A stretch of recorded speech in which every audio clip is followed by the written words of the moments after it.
Hi there and welcome back to our channel. My name is Helen. I am Joseph and we are the Joe-Attahs. Joe-Attahs. So if you're stumbling on this channel for the first time, welcome. Please subscribe and go through our previous videos. We talk about everything marriage, family life, and relationship. All right. And we are on a Q&A series for singles.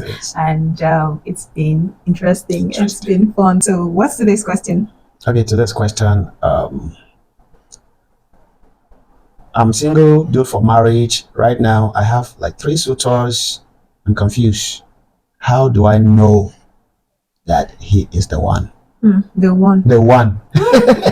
She has 3 suitors. She's confused. She doesn't know who is the one. So that is the question. Please, okay. Holy Spirit, help. So where do I start from? Okay, so for me, I would say that first, the most important thing is for you to ask God. Yes, because He knows our ending even before our beginning. That's right. He knows what He has. He said, I know the thoughts that I think towards you to bring you to an expected end. So that means that He sees the end from the beginning. Absolutely. So He's just mapping out all the plans to bring us to that end, which means that He knows the partner, the life partner that, you know, is best suited for us, that will work with us to get to that end point. So I would say ask God, pray about it, seek the face of God. If you have not been hearing God before, this is when to hear God. So seek the face of God very earnestly. And while seeking the face of God, there are also other things that you might want to look at. So number one, is he a child of God? Is he born again?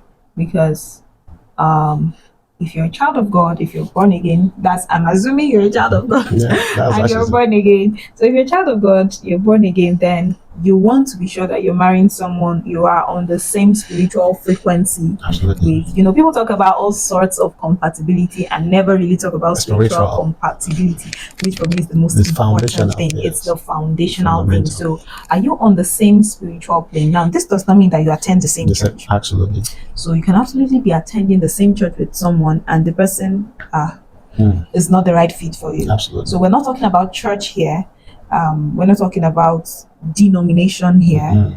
We're talking about the person knowing God, being saved, and having a walking relationship with Jesus. All right. That's the number one thing that you want to consider. If the person is not saved, I would say it is not your job to save the person. To save the person so you can marry the person. So if you are preaching to the person or trying to get the person to get to know God, it shouldn't be because that's who you want to get married to. Because you end up frustrated. You actually under obligation to preach to the lost. That's right. To get them saved, but you should not be fixated on getting someone saved so they can marry. That's right. Right. So even though that may happen. Yes, even though that may happen. Yeah. That's why I said while you're praying and doing all that, keep an open mind. That's right. Yes. The second thing that you should also be looking out for while you're praying is vision. What vision do you have for your life? So we're listening to Ibukun Awoshika yesterday, yes. And she was talking about why she's able to fly today. It is because she married someone who understands her vision. That's right. Who knows that she had this huge vision of being who she is, who we know her to be today. And she was explaining how she started business like 2 years before she got married to her husband, and she has been in business for like 34 years. Absolutely. So it means 32 of those years in business were done in marriage. Yes. Which means that she had a husband who understood that this is what this woman is called to do. She has to be busy with her father's work. That's right. She has to be busy with the assignment that God has put in her hands. And she also balanced it out because she said she put structures in place so that what she's meant to do it's not suffering. Yes, while she's out, is not suffering because she's out, busy doing everything that she does. So that's just to tell you that there are people who might actually have married an ibukun and will not allow her to be an ibukun. That's right. You understand? So you need to be sure that you know what your vision for your life is, what you want to do with your life. Are you the type that wants to, be an academic, you want to become a professor someday, you want to be a legislator, a lawmaker someday, you want to be this, or you want to be a business tycoon, a business mogul. You want to be clear on what your vision is. And then communicate it to this person and see if the person aligns with your vision. Absolutely. So if this person is not someone that can align with this vision in such a way that you're able to, run together and have a balanced life, a balanced marriage, and a balanced family, then that might be a concern. That's right. That might be a concern. So that's another thing again. So if vision does not align, it's a problem. I'm not saying that you both have to be doing the same thing. In fact, it's always even better when you both are not doing the same thing. Absolutely. Or, engaged in the same way. Somehow, balance will really be lacking in. I'm not saying you have a bad marriage, but you would really lack balance. All right. So it's okay if you're both doing the same thing, but I'm just saying that you don't have to. So me saying your vision has to align does not necessarily mean that you're doing the same. It just means that you both agree on, what you're meant to do. Right. The next thing I feel you should look at are his values. So what values do this person have? Do they align with your own personal values? Every human being has values. Absolutely. What are the things that you are living your life for or living your life by? What values are you living by? Do they align with this person? So if your values do not align, you will fight over literally everything. Absolutely. Tomorrow. So for me, those are like the three major things that I feel you should look at while you're also praying and with an open mind and trusting God to direct you. Yeah. Absolutely. And the truth is, people look at the mundane things. Oh, he has a thriving career. Oh, he has a good car. Oh, when he proposed to me with a car. All these things are good. Yeah. But these are the other things. These are the minor things. Yeah. The major in marriage for me, in addition to what she has said, is that number one, you must be physically attracted to each other. God cannot give you a will of God that you don't like.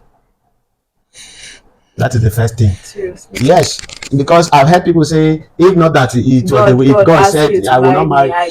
That's It's a total confusion. God can never. He's a perfect matchmaker. Yeah. He knows your taste. He knows your proclivities. He knows exactly what you want. So you must be physically attracted to each other. Then number two, like she said, the reason why I didn't mention that as number one is because she has already said it. Is he the will of God for your life? That is where the prayer comes in. He can be a fine man. You may like him. You may be attracted to him physically. But every fine man is not your husband. Yeah. Every beautiful lady is not your wife. He's so nice. Oh, so caring. Every caring man is not your husband. Every nice and caring lady is not your wife. Your own is specific. And that is why you must pray to God. How do you know? You have the Spirit of God in you. Yeah. Just the same way you're looking for a house. When you come to a place and you find, apart from the aesthetics, you will just see a house and say, I like this house. Your spirit will just agree with the environment. Yeah. That is the same way when you pray and your spirit is connected. If the man is your husband, you will know. Even if there are 100 of them, you will know that this is the one. Then the last thing is alignment, purpose alignment. Yeah. That's the point you were mentioning. And purpose alignment, I've seen instances where a man is in ministry and he's saying that the woman must be a ministry person. Material. And when you talk about vision alignment, it means that whatever you're doing can fit into whatever he's doing without any conflict. Without conflict, absolutely. Absolutely. That is what it means to align purpose. So think about these three things. Are you physically attracted to him? Is he the will of God for you? And finally, does your purpose align with his purpose? Yeah. So if these three things are in order, then I believe that is the one. So put those three in this checklist in addition to all the examples she has cited, and measure it and see. If he agrees, then that particular one, and coincidentally, maybe it may not be the wealthiest. Yeah. It may not be the tallest. Yeah. It may not even be the finest. But among the three, the one that has this, credentials that we have mentioned in alignment. that is the one that should be your husband. Yeah. All right. So I believe that we've answered the question. Absolutely. If you still have any further concerns, shoot us a question or whatever you want to say in the comments, or send us an email with the email in the description box, and we will do well to respond to you. All right, please like this video, share with a friend, a brother, a sister, and please subscribe. Thank you for watching, and we will see you in our next video. Bye bye.